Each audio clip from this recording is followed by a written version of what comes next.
Muchísimas gracias, Maggie. En un ratito nos volvemos a reencontrar. Estamos en las 9 de la mañana y 26 minutos con 14 grados de temperatura y dándole la bienvenida aquí arriba, gente, a la presidenta de la Sociedad Uruguaya de Alergia e Inmunología.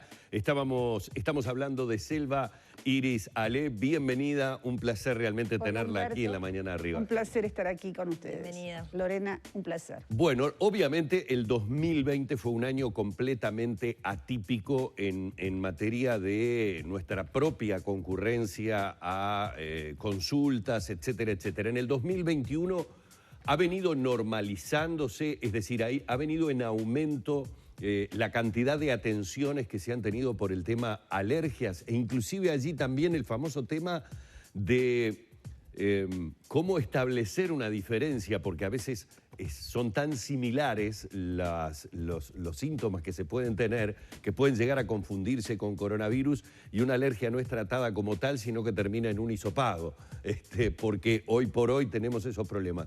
¿Cómo ha sido la diferencia entre el 2020 a lo que va, por lo menos hasta ahora, el 2021? Bueno, la diferencia ha sido clara, notoria.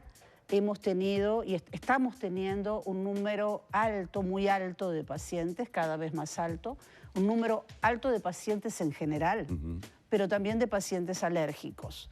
Primero porque el paciente ahora puede acceder, puede consultar, tiene facilidades para consulta, y en segundo lugar porque, bueno, estamos saliendo después de un periodo muy raro, de un año entero, de una semi-reclusión. Ahora entramos nuevamente en contacto con los alergenos ambientales.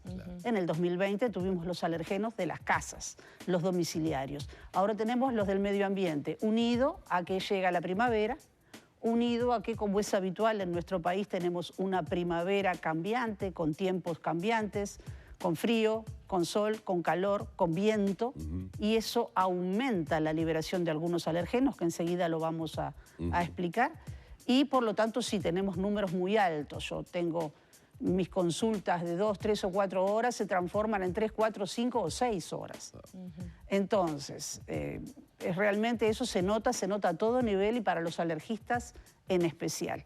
Y con respecto a la segunda observación, que es muy importante destacar, bueno, una de las patologías alérgicas o de las afecciones alérgicas más importantes y más frecuentes, estamos hablando de entre 15, 20 o 30% de la población, muy frecuente, son las rinitis alérgicas. Y las rinitis alérgicas tienen síntomas muy parecidos a los resfriados comunes y por lo tanto, bueno,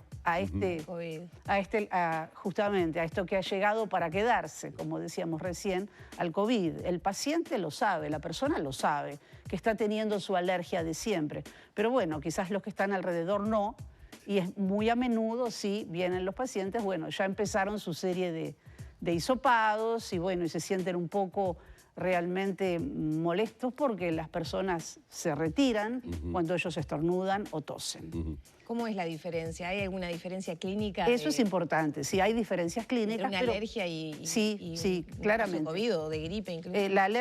La rinitis alérgica, que ahora es importante además decir que a menudo compromete otros órganos como los ojos, la garganta, los oídos y también los senos faciales paranasales. Entonces se le llama rinoconjuntivitis o rinosinusitis habitualmente. Tiene síntomas diferentes y que el paciente lo nota, o sea que son síntomas que son a veces persistentes durante todo el año y a veces estacionales, o persistentes con un incremento estacional. Con picos, claro. Con picos. Además, son síntomas prolongados. Generalmente no comprometen el estado general, no ocasionan fiebre, chuchos, dolores musculares. Sí pueden dar dolores de cabeza, pueden dar cansancio, malestar, que eso es importante. A veces un fuerte cansancio y dolor de cabeza, muy molesto para el individuo, pero las gripes o estos cuadros gripales, los resfríos, son diferentes.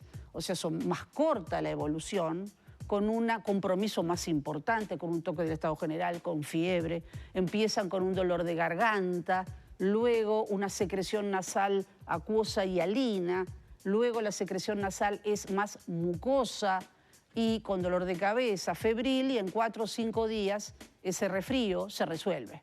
O sea que es diferente, totalmente diferente. La etapa de clímax, ahí, bueno, muchas veces para los amigos o para las personas, los compañeros de trabajo, es problemático, ¿no? La presencia de una persona con síntomas y la persona a veces deja de trabajar, no sale cuando tiene más síntomas. ¿Esto se puede atender bien por telemedicina o para el especialista es fundamental la presencialidad con el paciente? Eso es una muy interesante pregunta, porque la telemedicina se instaló con la pandemia. Y bueno, y se instaló para quedarse. Lo que pasa es que la telemedicina no sustituye la consulta presencial, pero sí complementa.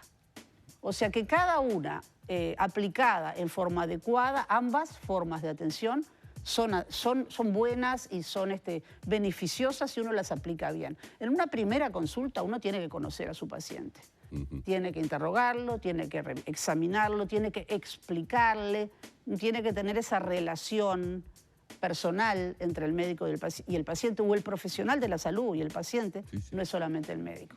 Pero bueno, uno cuando conoce al paciente y para el seguimiento, a veces un paciente que está en el interior o que es un paciente mayor, realmente el clima está feo, tener que salir, y bueno, ¿por qué no, cuando uno conoce bien al paciente, tener entonces una entrevista, una videoconferencia, una llamada telefónica? Nos estamos acostumbrando a eso y eso le da mucho más accesibilidad al paciente también para consultar. No tiene que esperar tanto, puede consultar antes, puede... yo creo que es una cosa buena, muy buena, cuando se usa bien. Doctora, ¿cuáles son los principales alergenos que usted mencionaba que motivan la mayor cantidad de consultas? ¿Tiene que ver con factores ambientales, con la alimentación? Bien. Bueno, hay una cosa muy importante que hay que aclarar, porque obviamente el que no es médico o a veces el que no se dedica específicamente a alergia no diferencia bien cuando algo es alérgico o no. Y entonces nuestros pacientes o nuestra población tiende a pensar que todo es alérgico. O sea, cayó mal un alimento, es una alergia. Bueno, no tolera un maquillaje, es una alergia. Entonces no todo es tan así. Los alergenos son sustancias, en primer lugar, que son inocuas, inofensivas para la población general, pero para los alérgicos dan reacciones. Entonces, son sus enemigos. Un ejemplo, la proteína de la leche de vaca es un alergeno común. El pelo de gato, el epitelio felino o de otros animales, pero sobre todo del gato, es un alergeno común. Los ácaros del polvo son alergenos enormemente comunes. Pólenes de algunas plantas, pólenes de césped, de malezas, esos son alergenos muy comunes también. Y para el que no es alérgico, no producen ningún síntoma, son inocuos, son inofensivos. Para el que es alérgico, bueno, son justamente los que producen síntomas a veces muy graves. Una picadura de un himenóptero, de un insecto, puede ser mortal. Sí. Entonces, las cosas, por ejemplo, los jabones, que uno dice, me dio una alergia grande el jabón o este detergente, o yo soy alérgico al cambio de clima. Eso no es así. No es que no exista la alergia a los jabones, pero no es común. Habitualmente los jabones barren, digamos, las sustancias naturales protectoras de la piel y son alcalinos y entonces irritan la piel. Los cambios de clima, a la mucosa nasal, sobre todo a la mucosa nasal del alérgico, que es muy sensible, le constituyen una agresión. Lo mismo que los vaporizadores. Ahora, digamos, los aerosoles ambientales, los perfumadores, los inciensos. Uno no es alérgico al cambio de clima o muchas veces no es alérgico al detergente, pero sí le produce una agresión, que es importante eso destacar. O sea, le hacen mal, sobre todo a los alérgicos. Y doctora, ¿qué pasa con el tema de la utilización del alcohol en gel y el tapabocas? Bien, estamos viendo problemas por eso. Claro que sí.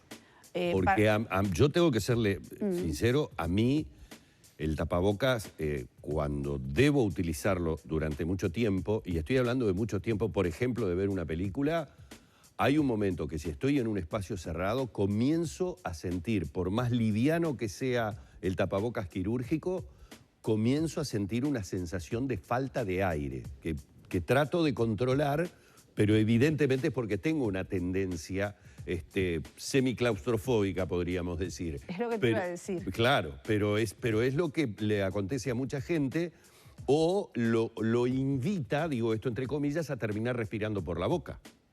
Porque uno como que necesita una bocanada mayor de aire. ¿Se han visto situaciones de repente de molestia? Sí, eso es algo habitual, que también depende un poco de la persona. En tu tendencia claustrofóbica es una cosa, personas que tienen una dificultad respiratoria previa, que eso es frecuente, ya sea nasal o pulmonar, entonces ven problemas. Y también tienen problemas las personas que tienen afecciones faciales, que son muy comunes.